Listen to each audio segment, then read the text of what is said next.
Assalamualaikum, salam sejahtera, salam Jabatan Bomba dan Penyelamat Malaysia berprestasi tinggi, cepat dan mesra. Berita terkini, Bomba Channel edisi Rabu 21 Julai 2021. Bersama saya, Farizul Naim dari Bilik Berita Bomba Channel. Kita mulakan berita pagi ini dengan statistik panggilan kecemasan harian. Sehingga jam 8 pagi tadi, Pusat Pengurusan Operasi Jabatan Bomba dan Penyelamat Malaysia merekodkan sebanyak 381 panggilan kecemasan melibatkan 120 panggilan kebakaran, 78 panggilan penyelamatan dan 138 khidmat khas. Manakala bagi statistik operasi COVID-19 pula, sehingga Selasa 20 Julai 2021, sebanyak 49,413 operasi COVID-19 telah dilaksanakan oleh Jabatan Bomba dan Penyelamat Malaysia melibatkan 33,246 disinfeksi bangunan, 4,879 pemindahan mangsa, 215 pemeriksaan keselamatan, kebakaran stesen kuarantin, 8 operasi Humanitarian Assistance and Disaster Relief HADR, 441 operasi pengurusan jenazah, 90 bertugas di pusat pemberian vaksin dan 10,534 lain-lain tugas. Bagi operasi sanitasi awam sehingga semalam sahaja, sejumlah 33,246 operasi disinfeksi yang merangkumi 157 zon, iaitu 116 zon merah, 16 zon jingga, 21 zon kuning dan 4 zon hijau mengikut pengkelasan pejabat kesihatan daerah yang ditetapkan oleh Kementerian Kesihatan Malaysia. Pada 20 Julai 2021, sebanyak 135 operasi disinfeksi meliputi 57 zon merah, 3 zon jingga dan 2 zon kuning telah dilaksanakan yang melibatkan 9 buah negeri, iaitu Negeri Sembilan 5 operasi, Johor 9 operasi, Sarawak 27 operasi, Sabah 20 operasi, Perak 15 operasi, Melaka 17 operasi, Pulau Pinang 15 operasi, Kedah 16 operasi, Perlis 2 operasi serta 2 buah wilayah persekutuan iaitu Kuala Lumpur 6 operasi, Putrajaya 3 operasi. Sehingga kini operasi telah merangkumi 23,645 premis yang terdiri daripada 3,857 pusat perniagaan, 2,486 kawasan perumahan, 4,900 tempat awam, 402 pasar raya, 8,292 bangunan kerajaan, 324 balai bomba, 316 pusat tahfiz, 850 premis PDRM dan 2,218 buah sekolah kerajaan. Sehingga kini, Pusat Gerakan Operasi Jabatan Bomba dan Penyelamat Malaysia Negeri Kedah menerima panggilan kebakaran garaj kereta melalui MERS 999 lantas mengarahkan 2 jentera fire rescue tender dan 1 jentera water tanker dari Balai Bomba dan Penyelamat Kulim High-Tech serta memohon bantuan dari pasukan bomba sukarela berdekatan ke lokasi kejadian. Setibanya di lokasi kejadian, didapati kebakaran melibatkan sebuah garaj kereta yang berada di luar bangunan.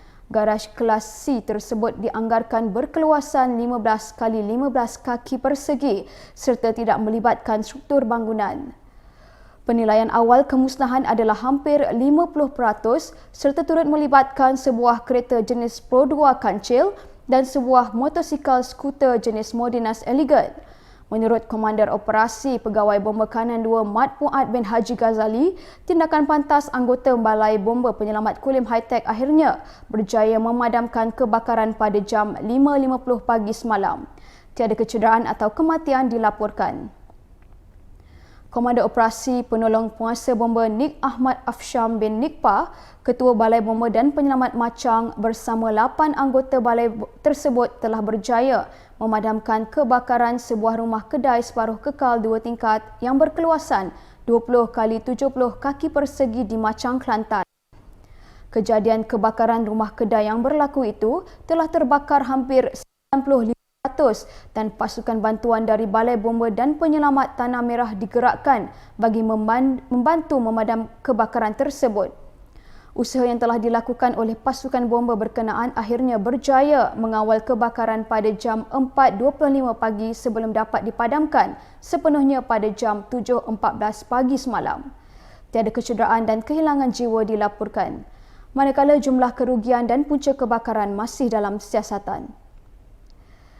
Kegembiraan menyambut Hari Raya Aidiladha bertukar tragedi apabila sebuah rumah satu tingkat dengan anggaran keluasan 20 kali 60 kaki persegi telah terbakar di Jalan Fetis, Tanjung Bungah, Pulau Pinang semalam.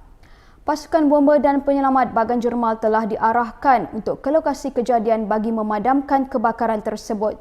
Komandan Operasi Pegawai Bomba Kanan 2 Safri bin Romli berkata, anggaran peratusan kemusnahan kebakaran rumah tersebut adalah kira-kira 50%.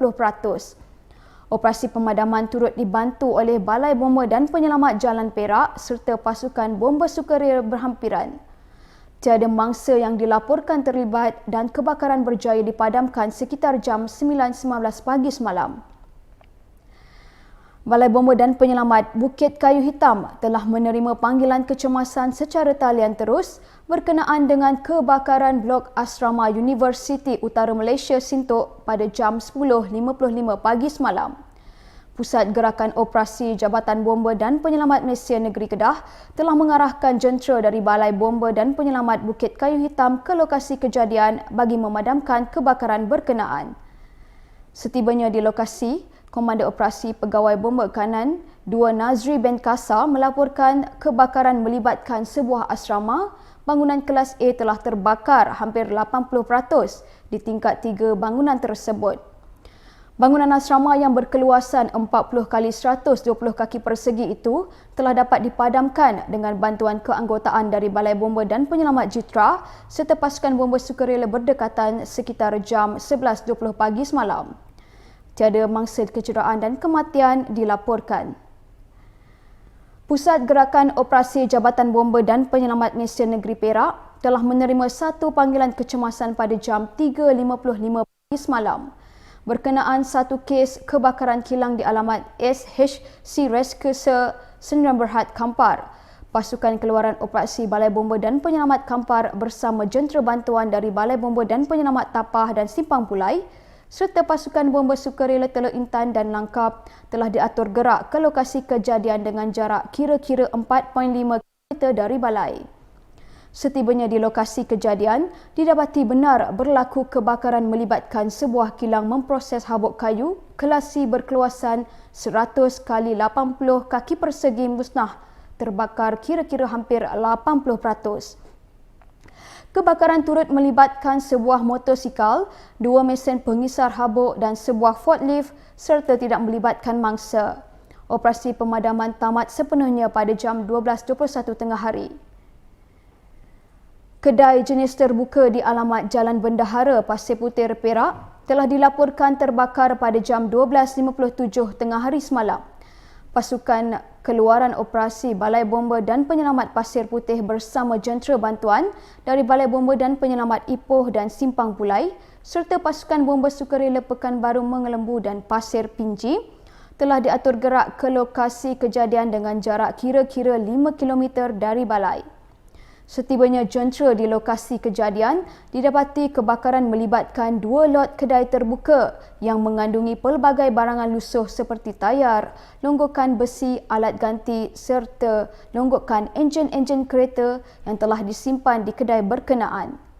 Dalam pada itu, Komandan Operasi Penolong Kanan Penguasa Bomba Fazli bin Cik Hussein berkata, lot pertama yang berkeluasan 30 kali 70 kaki persegi musnah terbakar sebanyak 30%, manakala lot kedua yang berkeluasan 50 kali 70 kaki persegi itu pula musnah terbakar hampir 80%.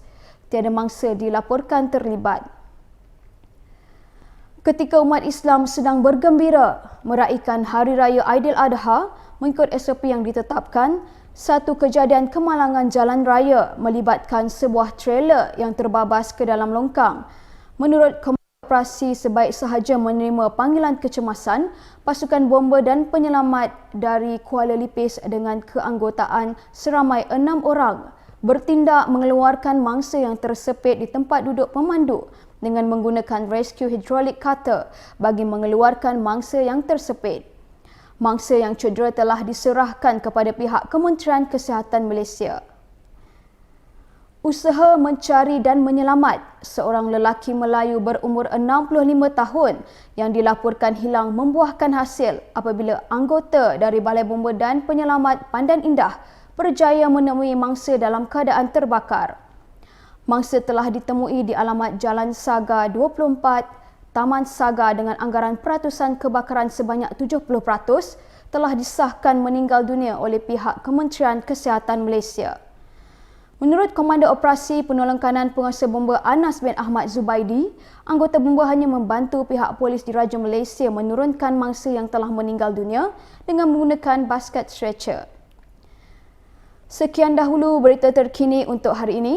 Amalkan norma baharu, jaga jarak, jaga kebersihan, kita jaga kita, lindung diri, lindung semua. Teruskan kesetiaan anda bersama Bomba Channel, info keselamatan anda. Assalamualaikum, jumpa lagi.